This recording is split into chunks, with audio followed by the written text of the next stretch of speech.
with a great goal. And Frankie was doing his best to keep up with Reese. Yeah, number 17. Go round the ball. I want to know who's playing on number 17. Who's playing on 7? Yep, cool. However, Bucky wasn't having the best of days, and he got benched. Right, Bucky can have a spell, actually. Bucky off. With the game in the Hammers' keeping, Bridge moved alongside the faithful, oozing charm and dispensing wisdom. Yeah, I'll hope to see you back in the seniors soon, I hope. Bridge, look! Be a Bridge! No, not for Don't touch it. Give me a plate of pasta, later, mate. Oh, God, mate. Frankie! How long does it take to take a bloody message out? Who's on him, Frankie? Mate, all he's saying, right? Well, who's that? Please play saying Finnegan. I cannot find who's loose on who's on number 7. He's saying, Robbie Williams saying, he's loose on the halfback. As soon as the ball bounces, he goes Who's in. his man then? He goes in and covers the 20. Who's his man? With Faz. He said number 20. Number 20. So 20 is actually going into the rover, roving, rightio. and then he's jumping out and playing loose. That's what I said. That's what I said to him. He's going, no, we're on 20 and 20. Get back out there. I want to find out who's on 17.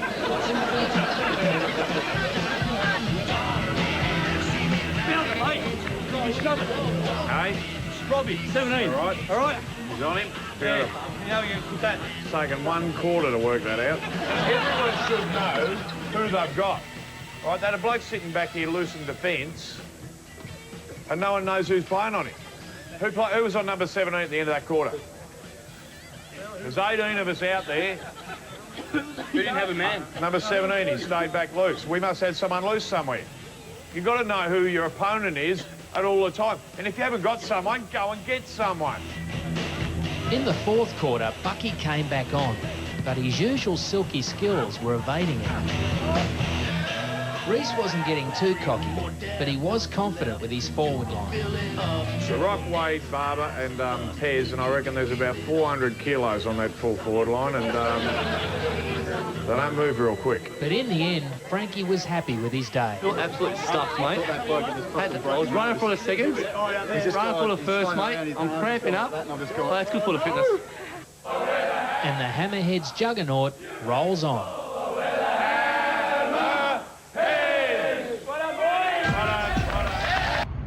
G'day guys, welcome to another video on My Blue Heaven. I'm standing in front of the really impressive electronic scoreboard here at the Whitten Oval. Used to be known as the Western Oval. I think it's been the Whitten Oval since 1995 when the great E.J. Whitten passed away. That's 30 years now. Wow. It was 1995. I think I'm right with that. I probably should have checked.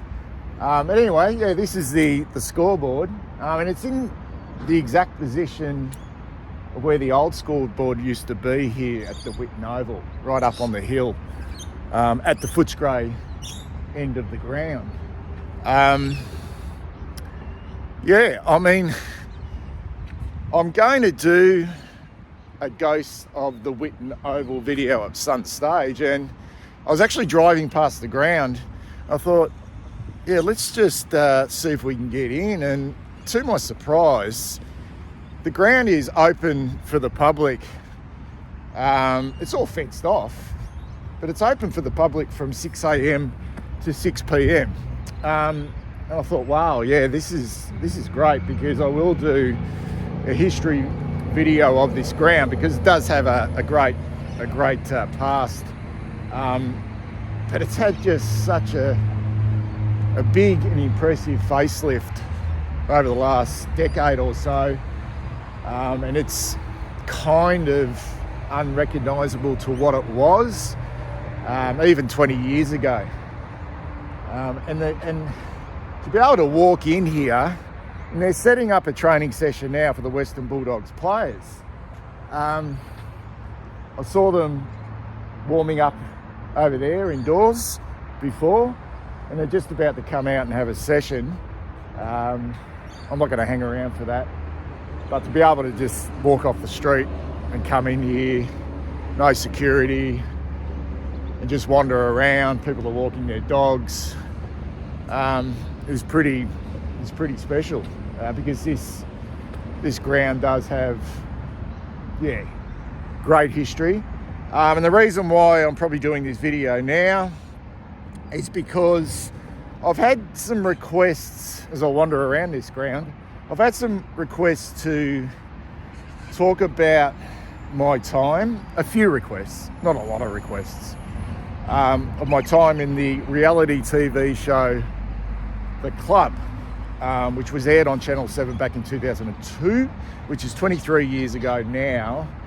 And I've always sort of held back off that, didn't really know what to talk about. But when I drove past this ground, it just did bring back some memories of my time here at this ground, because this place holds very sort of special memories, because this is where we won the grand final back in 2002 at this ground.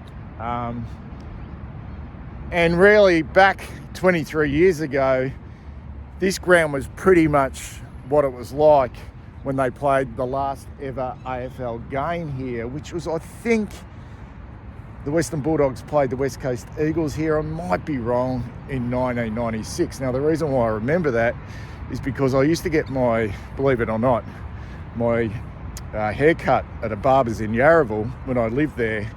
And he was a mad Western Bulldog supporter, and he had a picture on his wall of the last ever game at the Whitten Oval, and I'm pretty sure it was the Western Bulldogs beat the West Coast Eagles here in the last ever game. Now, when we played the grand final here for the Hammerheads against North Footscray in 2002, which was around about 6 years after the last game was ever played here, it was pretty much exactly the same and completely different, really, to what it is today. Although the ground itself, because it was always big, is pretty much identical, but the surrounds, maybe this grandstand here is still the same, but everything else is kind of different. But the memories still remain. Anyway, let's have a bit of a chat about 2002 and the Hammerheads and the reality TV show, The Club. Yeah, I made it to the bus. And Richo's fans had made it there early too. Oh, you've made my day. Oh, hang on, the cameras are over here. Yeah. And you're In the rooms, Reese's Rev Up wasn't just directed at players. The whole team was on show for local fans. We take a good, positive attitude into this game, get the job done early. And Brooklyn was quietly optimistic. For the bottom side, they're going to take it easy. I'm telling you, we've got a good show to shake this mob out here. But as the Hammers ran out, the crowd had swelled to capacity, and Bendigo was ready for a show. The game got off to a scrappy start, with both teams having trouble finding their feet.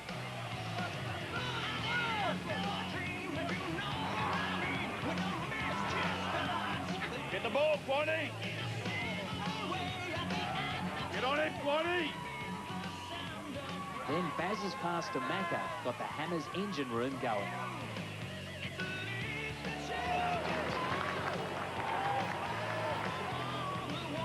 Not to be outdone, the rock became the perfect springboard for Bucky to kick the first of his 5 goals of the match.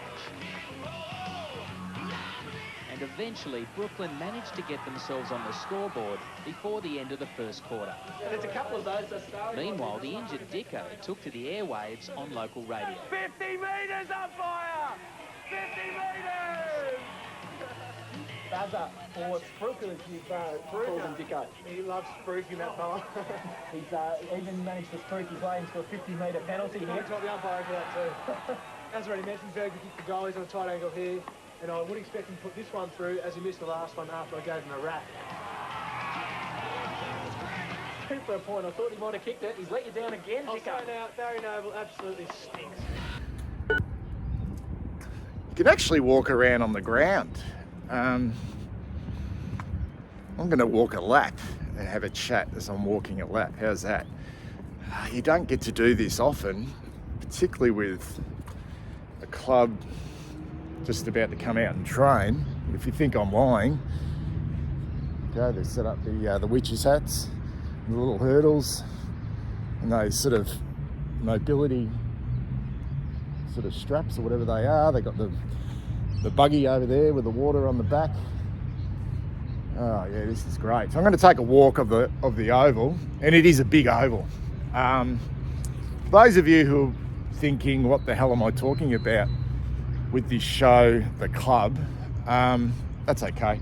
I'll try and put some quick context on it as I take a stroll around the ground in which we won the grand final in 2002 against North Footscray.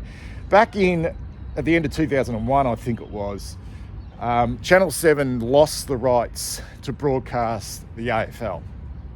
And they'd had that forever, basically. It was taken over by Channel 9 and Channel 10.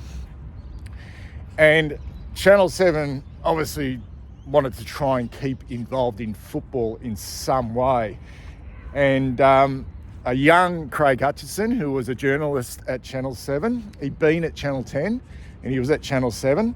And Tim Watson, who was at Channel 7 as a newsreader, they came up with this idea. It was their brainchild, and they took it to the executives to put together a football team at local level and follow that football team for the whole year. And not a team that was already in existence, an actual team that they could put together themselves. So they needed to find a ground, a competition that would allow them to come into that competition for probably only 1 year. And that was very difficult. Okay, ended up being the Western Region Football League, Division 2. And yeah, Channel 7 ran with it. And it was a massive year. Like, there was a live show every Thursday night from 7:30 to 8:30 on Channel 7. That was filmed at Marvel Stadium. Everything was basically filmed, training, the players were followed, and the audience could vote on selection, they could vote on the name of the team, the song, the coaches, the captains, just about everything. And it was a lot of fun.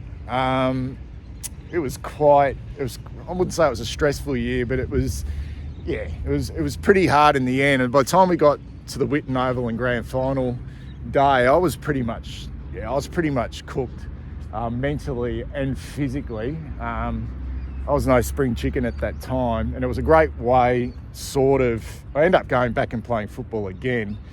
It was a great way to sort of do something a little bit different. So that was the way it worked. And what actually happened was we played our first 6 games. We lost 3 of our first 6 games, which created a bit of interest. Like it did, it created a bit of interest.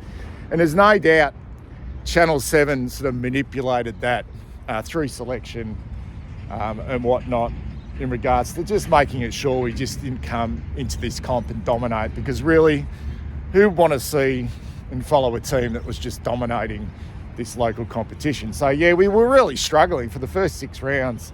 As I mentioned, we lost the first 3 games, and not only lost them, but lost them quite convincingly. So David Rees-Jones, who was selected the coach, they had like 4 candidates to be coaches that year. One was Renee King.